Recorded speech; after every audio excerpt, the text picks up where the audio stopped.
Get this and get it straight. Crime is a sucker's road, and those who travel it wind up in the gut of the prison of the grave. This time, rain slashing a glass roof, an old man's curiosity, and an imaginary imp out of place. They all became important when two people died violently so a third could make a killing.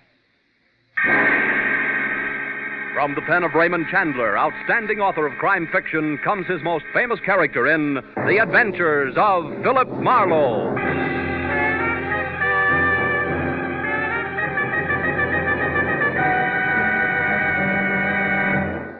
Now, with Gerald Moore, starred as Philip Marlowe, we bring you tonight's exciting story, The Fatted Calf.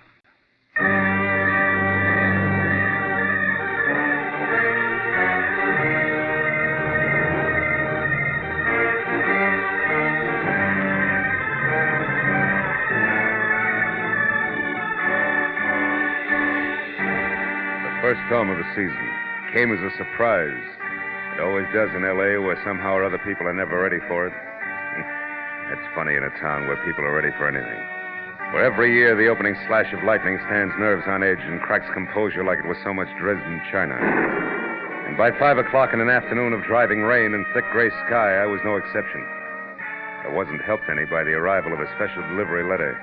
A $100 bill enclosed which dragged me out of my suddenly cozy office, into my car and over to Studio City in the San Fernando Valley, where, according to the letter, Junius Poppy, the veteran cartoonist and creator of the impish Peter Pageant comic strip, wanted to see me at once. But as I wound up the spiral of Macadam Call Sunswept Drive toward number 3840, I forgot about the storm around me and wondered instead about the man I was going to meet. Wondered just how many parts pixie the originator of a half-leprechaun, half-very funny human being who tickled the nation's satiric funny bone daily from coast to coast was going to be. And when I was parked in front of the place, which was a few million raindrops bouncing off a roof that was all glass, out of my car and going to the front door, I had made up my mind. Junius Poppy had to be small, slight, delicate, and maybe self-effacing, but certainly pleasant. Mr. Marlowe? How wrong can I be? Huh? Oh, Mr. Poppy. Yes, of course. Come in. You're getting wet. Follow me. But don't touch anything. You're soaked. Junius Poppy was tall, heavy-set, gruff, and a crab. I dripped little puddles of water behind him through a long hall into a studio, which was a half a dozen easels under twice as many fluorescent lights, and a litter of Peter Pageant drawings everywhere. Then, while Mr. Poppy did not offer me drink, cigarette, or even chair, I became resourceful. I took off my own coat, dropped it in a corner where it sloshed into a disgruntled heap, and I defiantly lit a cigarette and started to... Please, I despise tobacco. Oh, excuse me. Now, first, Mr. Marlowe, a few facts.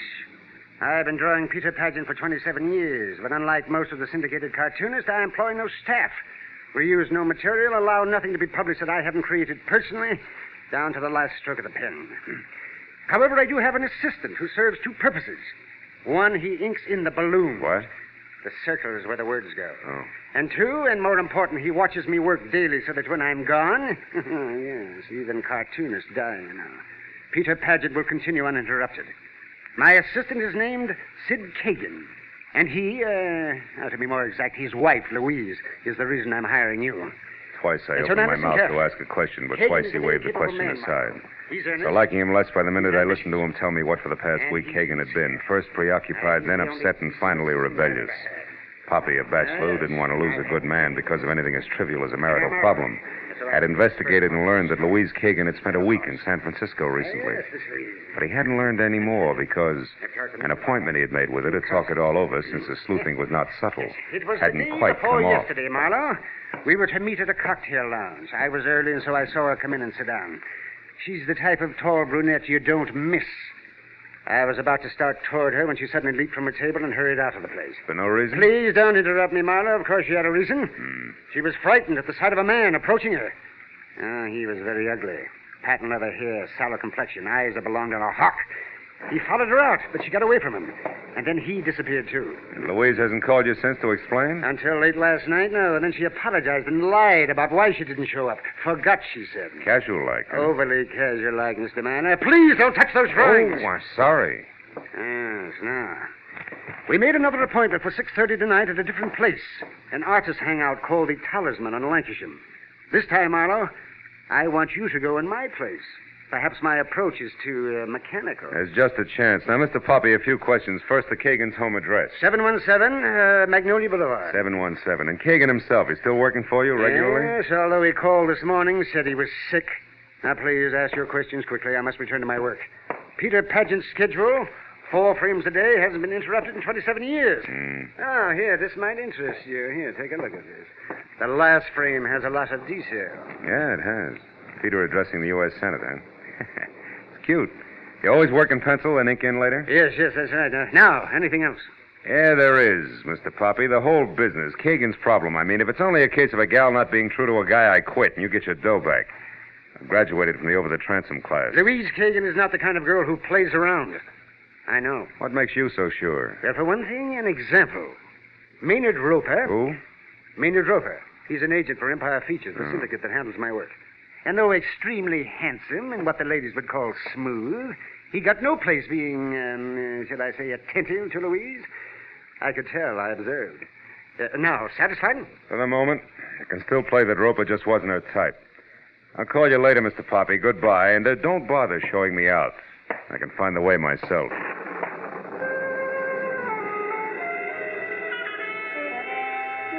Impulse number 1 said nuts to the funny on paper only, Mr. Poppy.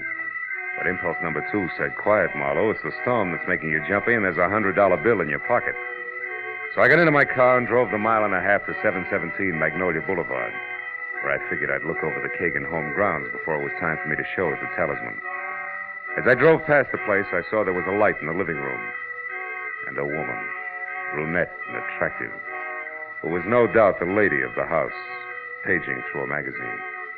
And things stayed like that each time I came around the block.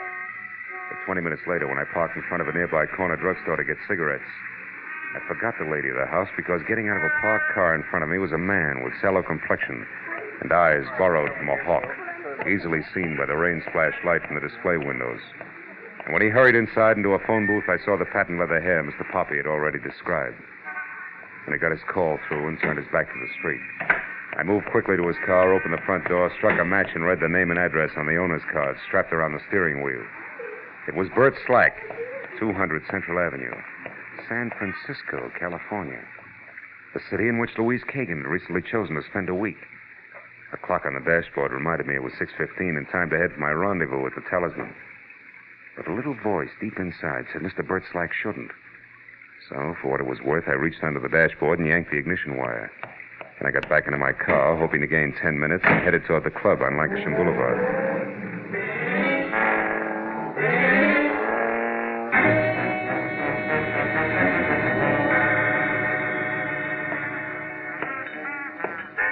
Scotch and soda, sir? Keep the rain from soaking all the way through, you know.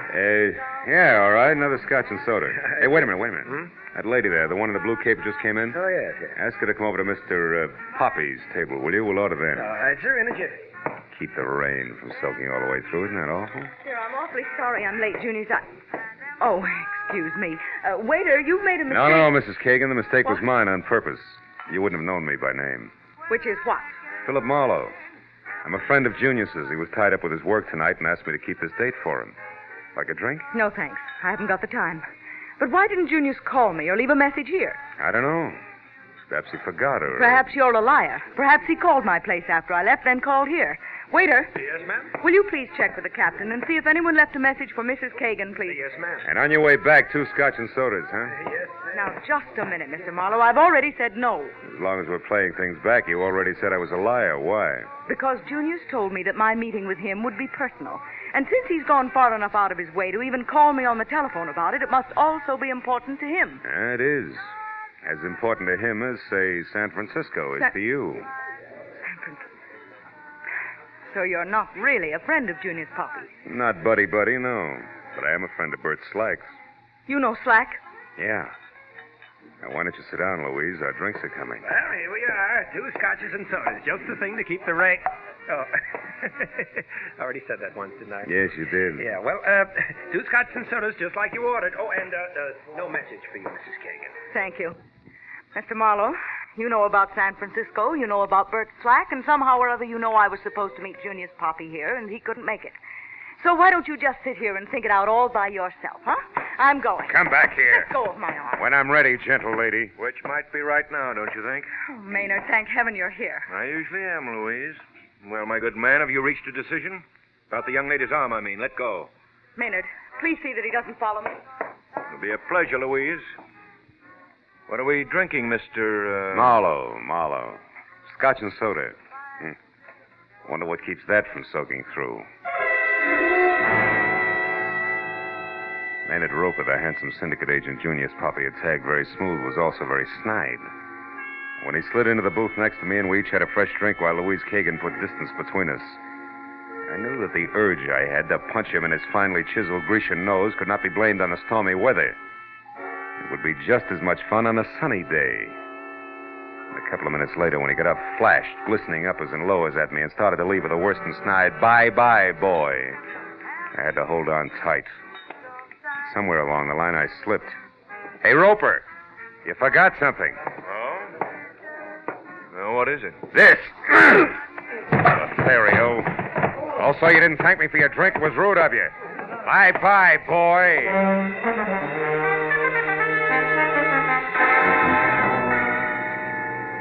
Outside, I felt better. As I walked around to the alley behind the club where I parked my car, I noticed that the rain had tightened up to a drizzle that was about ready to call it quits. That a corner of the sky already showed dark blue with a single star front and center.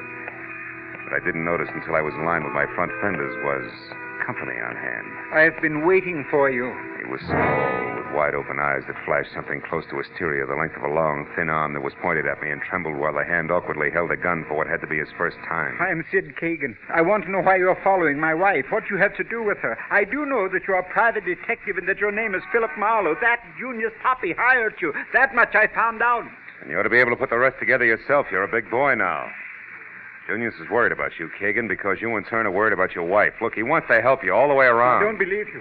I only believe that people are bothering Louise, molesting her, driving her out of her mind, and I want to stop them. I want to protect her. All right.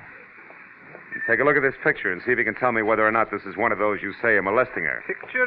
Let me see. I can't. It's only a calling card, Kagan. Don't give me that gun. Sure. With the clip out.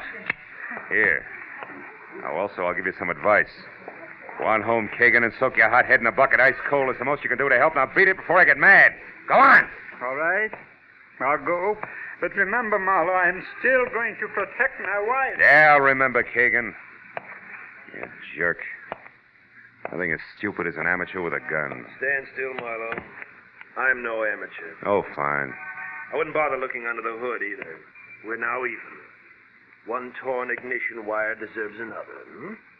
Well, Mr. Slack. You and that 38 been waiting long? Long enough. So you're a private detective, huh? Now that's interesting. I'm a private eye, too. Really? You find crumbs in every profession. Where do we go from here? No place. It's a team, anyhow. I'm finished. I've done my little job. I'm leaving town. The personal business that brought me here is over and done with. All's well. You'd be smart to look at it that way yourself, Jack. Yeah, brilliant. We'll go over big with my client, wouldn't it? What's the difference how it goes over with your client now? Why don't you read the papers? Meaning what? The latest edition. Here, catch. And read. Junius Poppy found. Out loud, Marlowe, please. Found dead in his Studio City home. Creator of Peter Pageant shot to death. Mm-hmm. Surprised, huh? Yeah, plenty. Well, that's too bad. But I guess you'll get over it. Why do you walk all the way down this alley without turning around? Now go on. Move, Mr. Marlowe, as directed. Goodbye.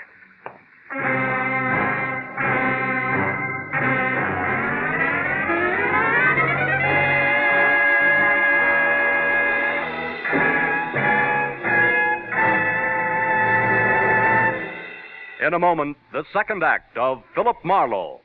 But first, you'll say, where is the time gone? When you listen to Club 15, the great quarter-hour show of melody, song, and patter starring Dick Hames with the Andrews Sisters, Evelyn Knight, and the Modernaires. You'll like singing host Dick Hames. You'll like song stars Evelyn Knight and the Andrews Sisters. In fact, you'll like everything about Club 15. Listen every weekday evening over most of these same CBS stations. Tune in the best of all. Listen carefully, here's the address. It's CBS.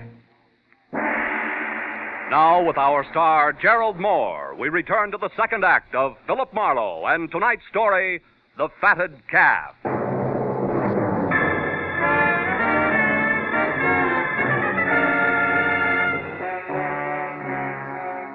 When the man named Slack with a code of ethics to match said walk, I walked. And by the time I'd taken 10 steps, I knew that he was already gone, so I went back to my car, cursed my way through a fast repair job on the wiring, and headed for my late client's studio again. When I got there, the usual messy routine of cameras, tape measures, and notebooks was still in progress, and I was about to go inside. But changed my mind when I saw Louise Kagan step blithely out the door and walk almost jauntily over the flagstones that led from the house to the parking area. Hey, Louise, wait!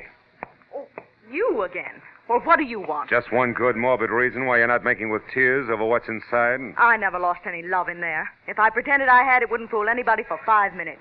Nobody liked Junius Poppy, and I was no exception. I'd go real easy with that kind of talk from now on if I were you. What's that crack supposed to mean? That not later than tomorrow morning, your husband, Sid, will take over Peter Pageant completely. So? So you struck gold, you're in, you got it made. Are you implying that I had something to do with Junius's death? Oh, I doubt that you pulled the trigger, baby, personally. But there's a good, solid connection, and I'm going to find it. Where's your husband? Inside with the police? No. I came here looking for him. He must be at home. Mm-hmm. How much do the cops know so far? Nothing except that Junius died between 2 and 3 hours ago. Look, why don't you trot in and ask them yourself, Quizmaster? I don't think they can help me. You see, I'm still interested in a big, ugly question mark all wrapped up with San Francisco. Look, Mr. And before I turn loose of it, I'll understand it, believe me. I'm going over to your place now to talk to Sid. Can I give you a lift? No, thank you. Suit yourself. I'll get there ahead of you, and I might find something you wouldn't want me to know about. All right. I'll ride with you. Let's go. Let's do that. Get in.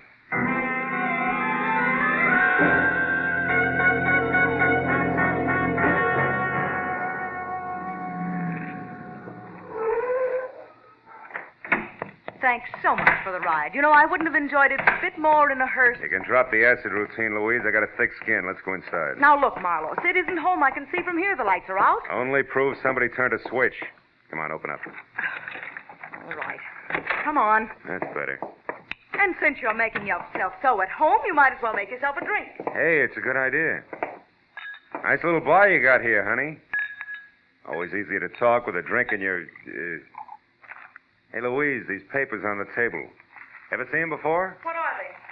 Contracts, I'd say. Yeah, all filled out. Just waiting for Kagan's signature. So your husband is now a full-fledged, big-time cartoonist. What do you know? Pretty fast work, huh? Just what do you... Creator of Peter Pageant's been dead not more than 3 hours, and already his successor's contracts are drawn up. No wonder Junius was bitter. Maynard Roper had those drawn up beforehand, just in case. Yeah, just in case somebody's patience ran out. Could be your husband's. I want to talk to him. You're out of your mind. He's been here, baby, and not long ago either. Here's his trench coat on the chair. What? Maybe he left again and maybe he didn't. Now, you take a look through the rest of the house, and if you find him, tell him to come on out. There's still time to talk. Well, go on. She gave me a glare that said she'd like to run my head through a garbage disposal unit and walk past me into the hall. As I held the trench coat, I saw an interesting smudge on the elbow of the right sleeve. It was an imprint of the little cartoon character, Peter Pageant, in the exact pose I'd seen earlier. Peter Pageant addressing the United States Senate. It could only mean one thing. The right sleeve of the coat I was holding had been jammed down into wet ink on Junius Poppy's drawing board shortly after I'd left his studio at night. I was still looking at the coat when Louise came back. She started to say something, but the doorbell interrupted and kept on interrupting, and finally, she walked over and answered it. It was Bert Slack, the man from San Francisco. His face, green and waxy, would have worn the same look if he'd been falling out of a 10-story window and knew he couldn't hold on. He gripped the door casing with both hands, like a slow-motion fireman sliding down a pole. Suddenly, he jerked up one hand and pointed at Louise. He turned his eyes at me and tried to speak. Then he took 5 sliding, stumbling steps into the room and pitched headlong to the floor. The handle of a knife, ringed by a patch of drying blood, stuck out of his back between his shoulder blades. Oh, Sid, you Sid, couldn't have... you think Sid did it? Why, Louise? What's the reason? No, I didn't mean that. Oh, get away, get out of here. Not yet. Slack was a cheap private eye from San Francisco, and you just got back from there. What happened up there, Louise? Why do you think your husband had to kill this guy? No, I won't tell you. I don't know anything. Oh, leave me alone. Get away from me. All right. Get hold of yourself. You're hysterical. Now listen to me. Where does Roper live? Come on, Maynard Roper, his address. 94 Addison Avenue. Why? Because your husband might be there, and I want to talk to him now more than ever. You're on your own, baby. Get good and hysterical if you want to. I'll see you.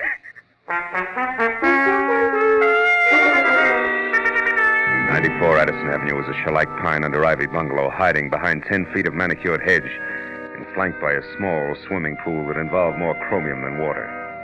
When the door opened in response to a deep-toned gong, I saw several $1,000s worth of Chinese modern doodads behind the quilted silk smoking jacket wrapped around Maynard Roper, who first glared a helping of hate at me and then changed his mind and smiled. Well, hello, Marlowe. You seen our hot-tempered Louise lately? Yeah, I just left her. She had the temper scared out of her when a guy died on a living room floor. How horrible. Yeah. This one had a knife in his back. He'd been carrying it for some time. Made it as far as Kagan's because he had something important to say, but he couldn't get it out. His name was Slack from San Francisco. Ever hear of him? Slack? Why, no. Hey, tell me, have you seen Sid Kagan recently? I mean, within the last hour? Yes, twice. Once when I took his new contracts to his place, and again when he came here to talk them over. He left a few minutes ago. Say where he was going? No, wait. He did say he intended to stop at a drugstore. He had a headache. Which drugstore? Well, the one down the street about a block. Mm-hmm. Oh, but look, Marlowe, surely you don't really believe that Sid killed this man? He had a motive. Do you realize what you're saying? What have you got to go on, actually? A slip his wife made, and a Peter Pageant that turned up out of place. Oh, Louise was no doubt hysterical. Under those circumstances, I'd be, too. And as for Peter Pageant, don't forget that Sid's been practicing him for 6 years. He probably combs Peter Pageant's out of his hair at night. Not this one. It was on a trench coat sleeve. I found it in Sid Kagan's living room. It was picked up from wet ink on Junior's Poppy's drawing board tonight. In fact, it was the last Peter Pageant Junior's drew before he was killed. That's what I've got to go on, Mr. Roper, so thanks and good night.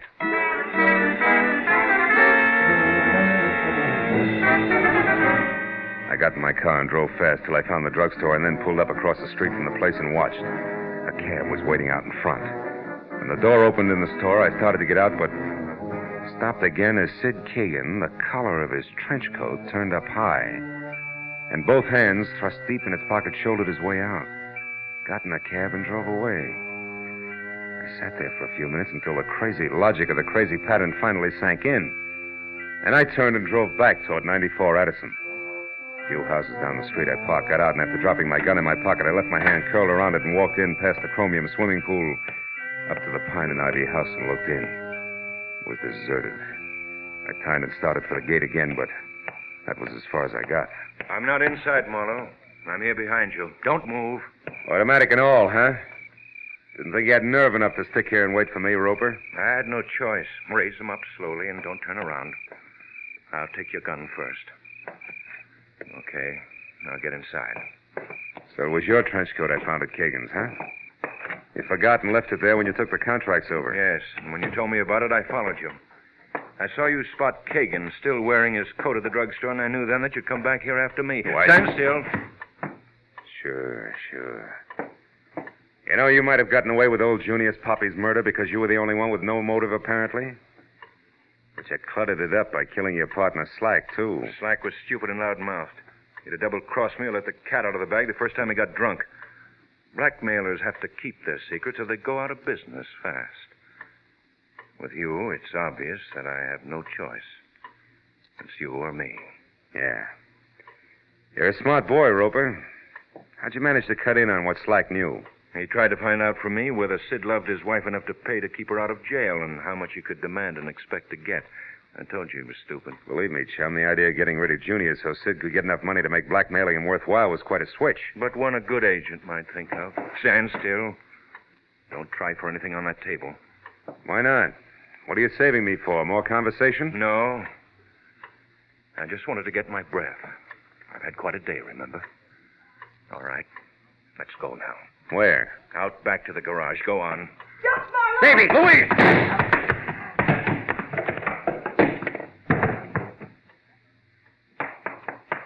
Marlowe, is he dead? I don't know. I don't think so. You sure picked a sweet time to show up, baby. How'd you manage it? I was out there a long time listening. When I realized what was happening, I came in. Yeah. Save my thick skin or kill a blackmailer.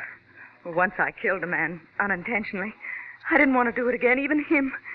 But tonight, when I thought Sid had stabbed Bert Slack because of it, I couldn't stand it any longer. I came over to find you and turned myself in. The big question mark on San Francisco? Oh, there was a brawl. I got mixed up in it. A man had a gun, and in the struggle, it went off and killed him.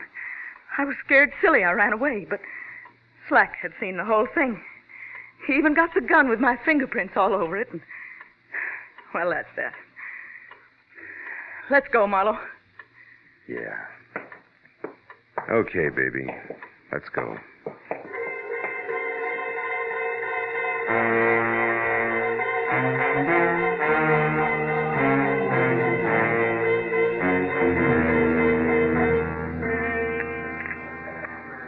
Two refills, please. Okay. Better have some more, Sid. It's going to be a long night. Yes. I still can't get it through my head that this has happened, Marlowe. I can't realize it. Slack saw that fight in San Francisco, got the gun with Louise's fingerprints on it, and came here to blackmail. That's right. He went to Roper for information on you, and Roper was smart enough to peg it and cut in. Killed Junior so you'd get more money by taking over the strip, and then... And then he and Slack began to fight between themselves, and Maynard killed him, too. Mm-hmm. How can there be people like that? Same way there can be rattlesnakes, black widow spiders, and cancers. Marlowe, what is going to happen to Louise? I don't know, Sid. Oh, But she's got something now she didn't have before. what is that? You. You loved her all the time. But she didn't know what that meant. She does now. Look, she might be finished with the police. Maybe you better go over, huh? Yes, I guess I'd better. Good night, Phil. And thank you. So long, Sid.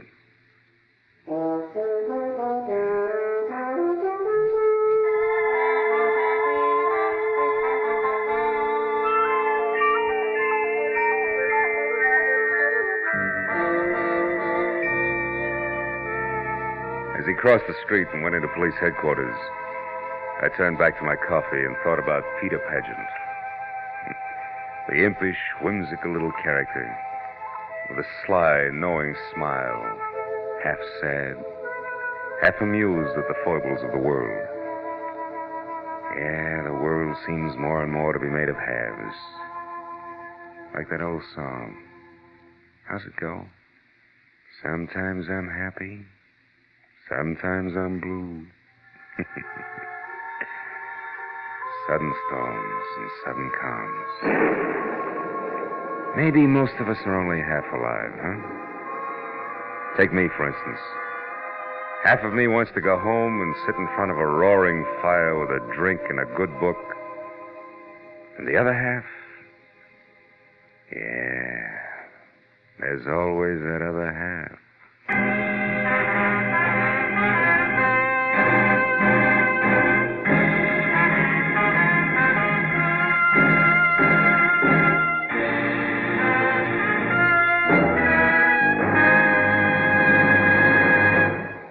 The Adventures of Philip Marlowe, bringing you Raymond Chandler's most famous character and crime's most deadly enemy, star Gerald Moore, and are produced and directed by Norman McDonnell. Script is by Mel Donnelly, Robert Mitchell, and Gene Levitt.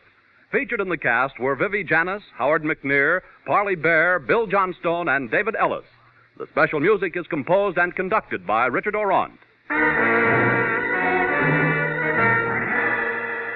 Be sure and be with us next week when Philip Marlowe says... It started with a wreck and went from there to double murder over $75,000 worth of glitter that nobody got in the end.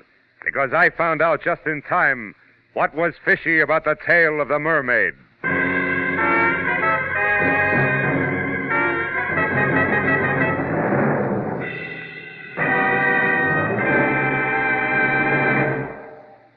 If you want to keep ahead of the headlines, listen every weekday evening, Monday through Friday, over most of these same CBS stations, to Edward R. Murrow with the news.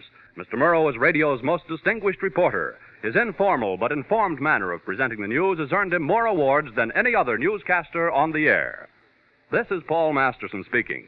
Now stay tuned for Gangbusters, which follows immediately over most of these same CBS stations. This is CBS, the Columbia Broadcasting System.